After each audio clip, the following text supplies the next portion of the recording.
Someone's definition of your life cannot contradict God's plan for your future. Someone may define you from the standpoint of your immaturity as a failure, but God sees beyond and knows what your future holds. You may be defined as a failure or as worthless as nothing by some folks, but God sees you as useful instruments and equipment for kingdom establishment. Do you understand me? You may be defined as a failure or as worthless as nothing by some folks, but God sees you as a useful instrument and equipment for kingdom establishment. God called Jeremiah, "I choose you and I've already predestined what you will be in life." Jeremiah replied, "Lord, I'm a weak vessel. I can't speak. However, I'm too young." Jeremiah was brainwashed and deceived by his society that he is a stammerer and a failure. Precisely, you are too young.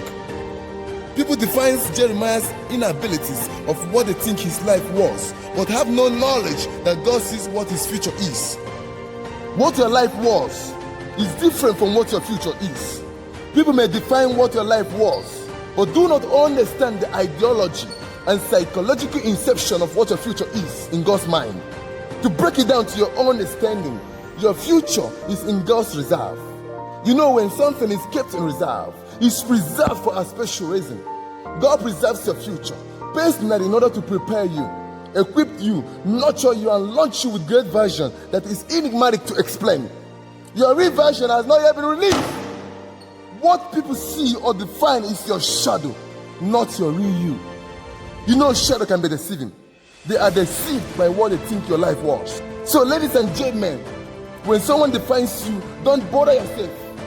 He is deceived by your shadow. Your real you is not yet being released. Tell your neighbor, "You are deceived by my shadow. My real version has not yet been released." Repeat that word again.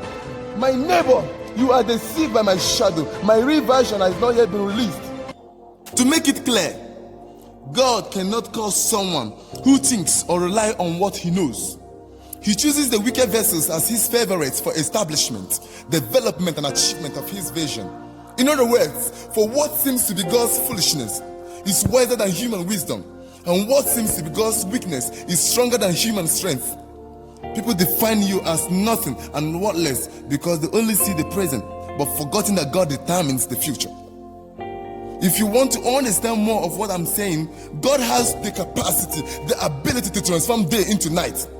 He knows how to turn a rejected stone into a pillar that holds a foundation. He is a master planner. He disappointed the devices of Joseph's brothers and made him an impeccable virtue of excellence.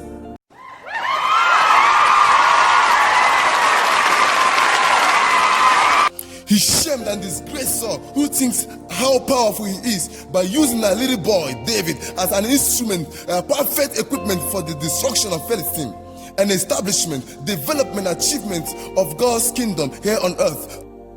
Don't accept someone's definition of your life become a reality. I repeat, do not make an attempt in life accept someone's definition of your life become a reality. You are like a dry land. God is digging a fountain of spring water on the inside of you. Don't be in haste to see water gushing out. If you do, God will stop digging and allow stinky water to flow. But if you are patient enough to wait on God to finish digging, my brother, your life will be a channel of connection and life transformation.